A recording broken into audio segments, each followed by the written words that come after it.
ఈరోజు ఉదయం మధ్యాహ్నం 12 గంటల సమయంలో గుంటూరు మున్సిపల్ కార్పొరేషన్లోని ఇంజనీరింగ్ సెక్షన్ పైన గుంటూరు ఏసీబీ వారు ఆకస్మిక తనిఖీ చేయడం జరిగింది. దీన్ని ACB director general Shri Atul Singh గారి ఆదేశాల మేరకు చేయడం జరిగింది.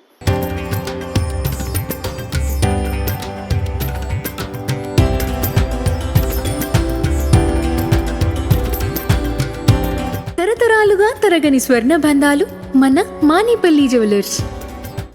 ఇక్కడ గుంటూరు మున్సిపల్ కార్పొరేషన్లోని ఇంజనీరింగ్ విభాగంలో 2017 నుంచి 25వ సంవత్సరం వరకు జరిగిన కొన్ని ఇంజనీరింగ్ వర్క్స్లో అవకతవకలు జరిగినాయని మాకు ఒక కంప్లైంట్ వచ్చింది. ఏంటంటే అంటే సిమెంట్ కాంక్రీట్ రోడ్ వర్క్స్, అలాగే డ్రైనేజ్ ఛానల్ వర్క్స్, అలాగే వాటర్ పైప్ లైన్ వర్క్స్, వీటి వాటిలో ఈ కాంట్రాక్టర్స్ ఒరిజినల్గా ఈ ప్రొక్యూర్మెంట్ ప్లాట్ఫామ్ పైన లెస్ పర్సంటేజ్ కోట్ చేశారు.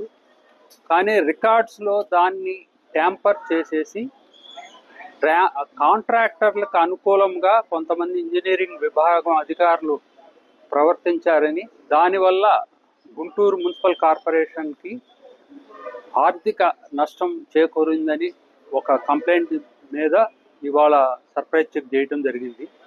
అయితే ఇప్పటి వరకు ఒక 156 వర్కుల్లో ఇటువంటి అవకతవకలు జరిగినాయని నిర్ధారణకు వచ్చాము. అయితే ఎంత అమౌంట్ అనేది ఇంకా ఒక్కొక్కటి ఫైలు చూసి చెప్పవలసి వస్తుంది. అది ఈ తనిఖీలు రేపు సాయంత్రం వరకు కూడా కొనసాగుతాయి. తర్వాత ఎంత అనేది రఫ్గా ఒక ఫిగర్ అరైవ్. ఎన్ని వర్క్స్ సంబంధించి ఏ పరిధిలో sir?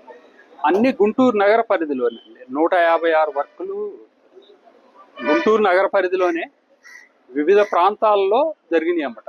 Main CC road works, drainage కాల్వ వర్క్స్, తర్వాత వాటర్ పైప్ లైన్ వర్క్స్, ఇటువంటి వాటిల్లో గుంటూరు జిల్లా పరిధిలో, అలాగే పల్నాడు జిల్లా కానీ బాపట్ల జిల్లా పరిధి కూడా గుంటూరు ఏసీబీ వారి పరిధిలోకే వస్తుంది. అంటే ఎర్స్ట్ వైల్ గుంటూరు డిస్ట్రిక్ట్ అంతా కూడా గుంటూరు ఏసీబీ పరిధిలోనే వస్తుంది. ఎవరికైనా ఏ ప్రభుత్వ ఆఫీస్లో అయినా ఏదన్నా లంచం అడిగిన డిమాండ్ చేయడం అటువంటిది జరిగితే 1064కి కంప్లైంట్ చేస్తే ఆ 1064 అనేది నేషనల్ పోర్టల్, వాళ్ళు మాకు పంపిస్తారు, కన్సర్న్డ్ ఏసీబీ వారికి పంపిస్తారు.